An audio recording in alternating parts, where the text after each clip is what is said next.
తలసానికి check పెట్టిన TDP, silent అయిపోయిన మంత్రి, అదును చూసి దెబ్బ కొట్టేసరికి నిన్నటి వరకు టీడీపీ మీద ఒంటి కాలి మీద లేచిన తలసాని శ్రీనివాస్ యాదవ్ సైలెంట్ అయిపోయారు. పోయిన ఎన్నికల తరువాత ముందుగా టీడీపీని వీడి టీఆర్ఎస్ లోకి పోయిన వ్యక్తి తలసాని శ్రీనివాస్ యాదవ్. ఆ తరువాత చాలా మంది టీడీపీ వీడారు. కానీ తలసాని శ్రీనివాస్ యాదవ్ మాదిరి ఎవరు టీడీపీని, చంద్రబాబుని టార్గెట్ చేయలేదు. తలసాని మాదిరి అవసరం ఉన్నా లేకున్నా విమర్శలు చేయలేదు.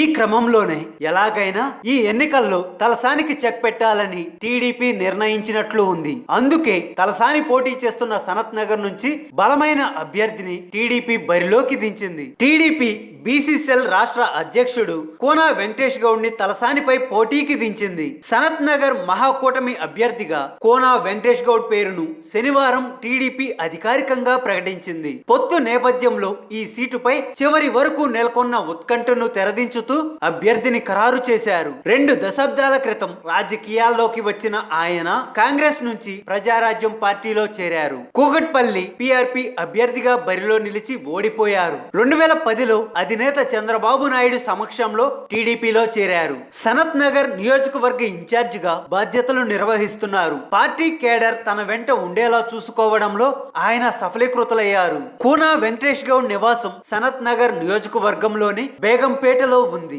ఆయనకు నియోజకవర్గంలో అనుచరులు, బలమైన పార్టీ కేడర్ ఉంది. కానీ ఇప్పటి వరకు సొంత అసెంబ్లీ పరిధిలో పోటీ చేయాలన్న ఆకాంక్ష నెరవేరలేదు. 2009లో పీఆర్పీ తరపున కూకట్పల్లి నుంచి బరిలో నిలిచి ఓటమి పాలయ్యారు. 2014లో కూడా అదే పరిస్థితి. సనత్ నగర్ టీడీపీ ఇన్ఛార్జిగా ఉన్న కోనాను నామినేషన్ల ప్రక్రియ ప్రారంభమయ్యే సమయంలో సికింద్రాబాద్ కు పంపారు. అయినప్పటికీ టీఆర్ఎస్ అభ్యర్థి పద్మారావు గౌడ్ కు గట్టి పోటీనిచ్చి 2వ స్థానంలో నిలిచారు. 2014 ఎన్నికల్లో సనత్ నగర్ నుంచి పోటీ చేసేందుకు కోనాకు దాదాపు మార్గం సుగమమైందని పార్టీ వర్గాల్లో ప్రచారం జరిగింది. అప్పుడు టీడీపీలో ఉన్న తలసాని శ్రీనివాస్ యాదవ్ చంద్రబాబు నాయుడుపై ఒత్తిడి తెచ్చి చివరి నిమిషంలో సనత్ నగర్ టికెట్ దక్కించుకున్నారని, తనకు అన్యాయం చేశారని కోనా ఆవేదన వ్యక్తం చేస్తుంటారు. విధి లేని పరిస్థితిలో సికింద్రాబాద్ లో పోటీ చేయాల్సి వచ్చిందని పేర్కొంటారు. తాను సర్వం సిద్ధం చేసిన చోట బరిలో నిలిచి తలసాని శ్రీనివాస్ యాదవ్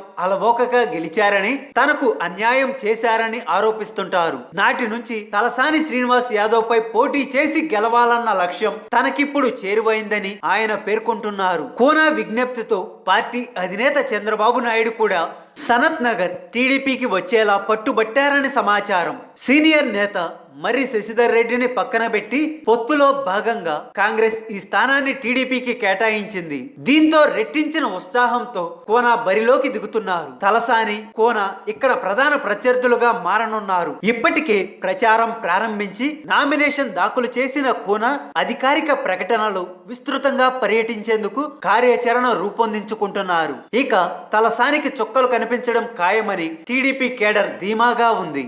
హాయ్ ఫ్రెండ్స్, మా టుడే టుమారో యూట్యూబ్ ఛానల్ చూస్తున్నందుకు చాలా థ్యాంక్స్. మరిన్ని లేటెస్ట్ వీడియోస్ కోసం వెంటనే సబ్స్క్రైబ్ చేయండి. అలాగే ఈ బెల్ ని కూడా రింగ్ చేసేయండి. మా నోటిఫికేషన్స్ అన్ని మీ మొబైల్లో వస్తాయి. అలాగే మా వీడియోస్ మీకు నచ్చితే లైక్ చేయండి, షేర్ చేయండి, నచ్చకపోతే కామెంట్ చేయండి.